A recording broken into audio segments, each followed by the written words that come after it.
How you doing, everyone? It's Juan Romero here from SwitchWatch. Hope you're looking forward to the weekend. I certainly am. Now, we've been provided with a game called NeuroVoider by Flying Oak Games, so thank you very much for the review copy. Now, if you're a new watcher to this channel, please consider subscribing for more reviews like this one. If you enjoy this video, then all I ask is that you hit that thumbs up at the end. That really means a lot to us. And last but not least, leave me a comment down below. Let me know your thoughts on this review or any other Nintendo Switch game. Now, can NeuroVoider stand out in all the games that are out on the Nintendo eShop at the moment? Let's find out in the NeuroVoider review.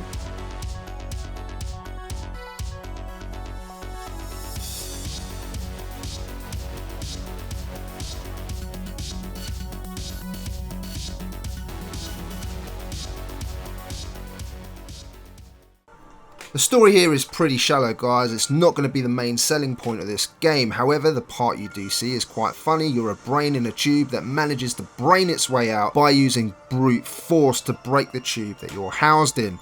As the fluid splurges out, your brain rests on the floor, much like when a fish manages to jump out of a tank. The floor with no fluid is not your natural habitat. Fat32, a little robot, gives you a bit of an explanation about how you have a mission and that you need to go and kill a load of robots. I assume they're mindless because I can't see them all having brains. See, as you're a brain which jumps into a mech suit, I presume that we should have more intelligence to kind of get the job done. After bouncing the brain around for a bit, you get to jump into that lovely new mech suit, and this is where the journey begins. You get to choose from 3 types of suit, and as usual they're all going to have their pros and cons. Dash is for those who want to stay nimble, move quickly. You know, you can move from one end of the screen to another by teleporting, and all that kind of stuff is all good. You then have rampage, and that's a bit of an in-betweener. You know, it's not too fast, but it's not too slow. It can take a little bit more of a beating as well. And you also get to choose which power-up you want to start with. Do you want to start with a health top-up, for example? Do you want to start with health so that you can heal your friends if you're playing in co-op? And the last one is more of a tank, and it's called Fortress. And Fortress, well, allows you to move very slowly, but the arsenal of weapons that you can carry is hugely powerful. Now, moving on to the audio.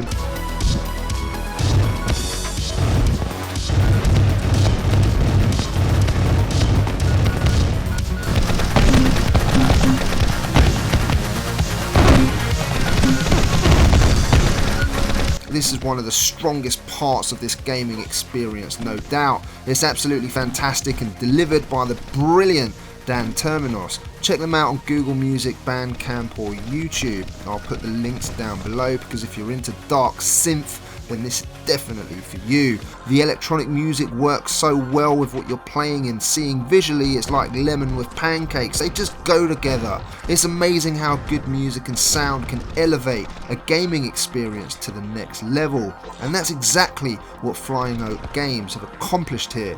You just cannot take for granted how good the sound is. The fact the music always fits whatever you're doing is just fantastic. Factor in the brilliant explosive sound effects with the distinctive sounds each weapon makes, and it feels satisfying releasing a rocket into a bunch of robots who seek to destroy you.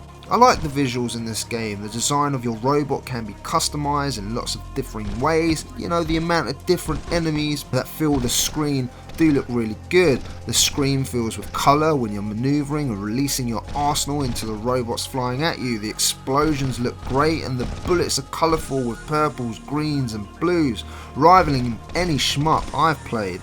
I like the different locations, from the lush green outsides to the dark undertones of the sewers to what looks like hell in the furnace. This is an indie title, so don't expect AAA graphics here, but the devs have done a top job.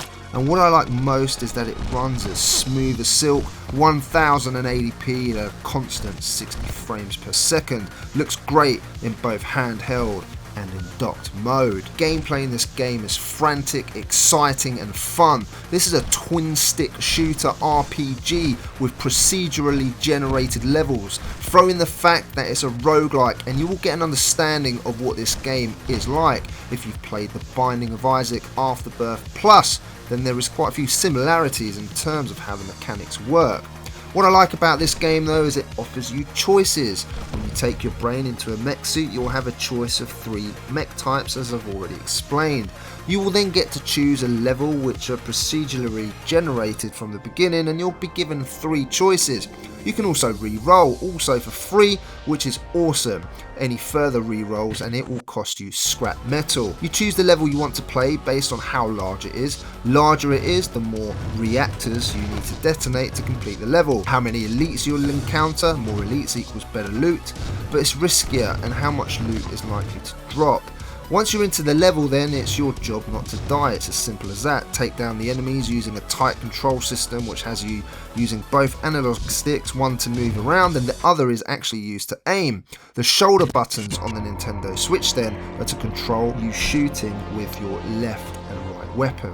Your weapon choice will depend on your playstyle. Do you want rapid firing bullets but less powerful so your guns do not overheat, or a more powerful full gun which will overheat more often but will take out bigger enemies? The choice is yours. There are plenty of different weapon types, from liquid weapons all the way to massive rocket launchers. You even have different sword types for melee combat if that's your bag. There is just so much loot as well to collect. Between each level you will have the opportunity to upgrade your mech from the loot you've collected on the level run. And the system is quite clever. You have the option to sell all the gear which has no use to your mech type, so anything meant for tank types at the press of a button will be sold. It takes a little while to figure out, but once you do, it's a nice little system because you can also mix and match mech types so you do not get pigeonholed into any certain class. You can also upgrade each piece of loot with scrap metal if you wish to do so. Your aim is to get as strong as possible before boss fights, which is usually every 4 levels or so, unless you get the chance to choose a bonus level. Now the bonus level offers massive amounts of loot, but you'll have to complete the level in a certain amount of time, or the other option is you have to kill a vast number of enemies, die, and you will start all over again, and like any normal level, win, you get the spoils and also a step closer to the boss than you otherwise would have been. You either like the fact that dying causes a full restart or you don't. I can't class this as a negative, even though it is frustrating sometimes, as it's the nature of this type of game. Binding of Isaac, Goner and Ironcast all have that similar type of dynamic. The only negatives here I have is sometimes you're gliding across a level and pieces of debris stop your movement and momentum. The other is the fact that if you do not get the required loot, then you're going to be destined for a bad run. Last but not least, some could consider killing a barrage of robots all the time as repetitive, and while I could agree with that, the sheer number of enemy types and variations is over 8,000. Throw in the good old boss fights and elites and it breaks things up nicely along with the differing locations. You can also play this locally with 4 friends, and while I had the chance to play it with one other, I found it to be a really great experience. The thing is though, this game I like to also just play alone. Boss battles are challenging in this game and you'll not get to read their patterns like in other games, because if you die, you get to the boss again, it'll probably be a different one that you need to fight. That may put some people off, but for me it just made me want to play again and again and again. I could not get enough, so the game certainly has that addictiveness to it. So moving on to value, I can say that Flying Oak Games have nailed the value here. $13.99 in the US or $12.99 in the UK. For what this game offers you, I would say it's a bargain. On the same day in the EU, Binding of Isaac released for £35.99. To give you a comparison, I bought the physical version of that game for £45 4 months ago. So NeuroVoider is priced really well.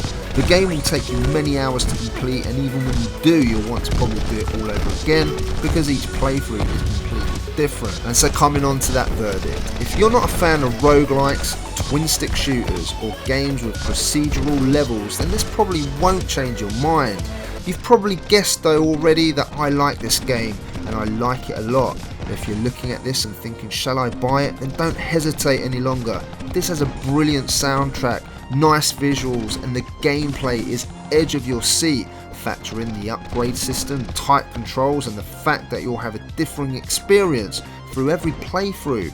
Furthermore, you can play locally up to 4 friends. It would have been great if there was an online mode, but that's nothing new at the moment on the Switch, especially with indie games right now, and you can forgive that based on the price. Honestly, I could not ask for much more than what this game delivers. There are some negatives, but they're very minor. A fantastic game to have on the Switch, and one which is instantly one of my favourite indie titles on the Switch today.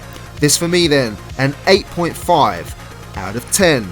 My name is Juan Romero from SwitchWatch. I really hope you've enjoyed this review, and if you have, please consider leaving a thumbs up. Now if you're a new watcher, you know what to do, guys. Hit that subscribe button if you want to see more reviews like this. And last but not least, leave me a comment down below. Let me know your thoughts on this game, this review, or any other Nintendo Switch game. You know what I'm going to say, guys. I'll see you on the next one.